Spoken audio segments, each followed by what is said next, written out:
Okay. So what made you want to come and live at Taraloka? Well, I was going through a bit of a nomadic phase, and I needed somewhere to live, but I wanted to find somewhere that was going to support my practice. Well, I was also to challenge my practice. I wanted to come and live and work at the same place with the same people, because I knew that way there'd be nowhere for me to nowhere for me to hide my meows, nowhere for me to hide the parts of myself from myself that I knew were getting in the way of my practice. Great. And what's it been like working on the finance desk? Was there kind of a learning curve then when you arrived? Oh God, yeah, because I have a fine art degree. My background is in visual arts and education. In fact, when I first saw the sign when I was on the retreat here, that they were advertising at that point for someone to come and take over the finance, I just thought, well, that's not me. And it was only because I had a conversation with someone during the clear up, and they pointed out that actually they were the person that had been doing the finance and they hadn't had any experience in it either. That was the only thing that made me think, okay, it'll be a challenge, but it'll be worth it. Yeah.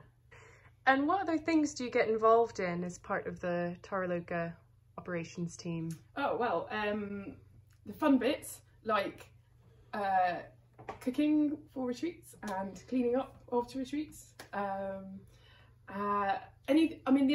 Basically the other things that I've been mostly involved in are the day-to-day running of the retreat centre. So yeah, to be able to go in and make people lunch or talk to them when they're sort of transitioning and about to go home, and hearing their experiences has definitely been my favourite bit. Great.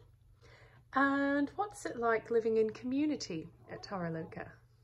And of course the fact that we work and live and practice together means that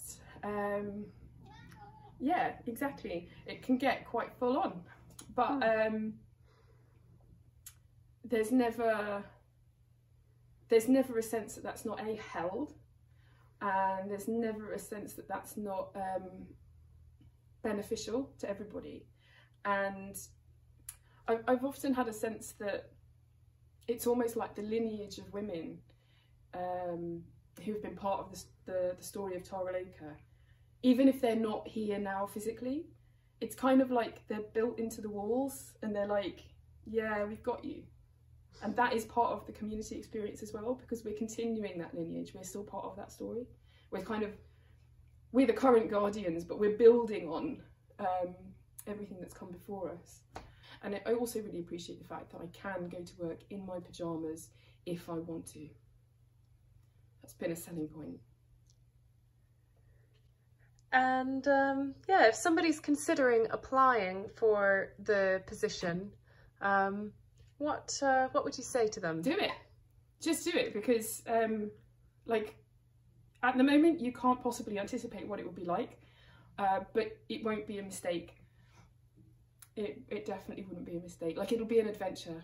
It'll be an adventure, it'll be a challenge, but you'll be supported, you'll be held, and the challenges will take you to places that you would never imagine yourself capable of going to, as well as supporting other women to do the same thing, to go deeper into their relationship with the Dharma.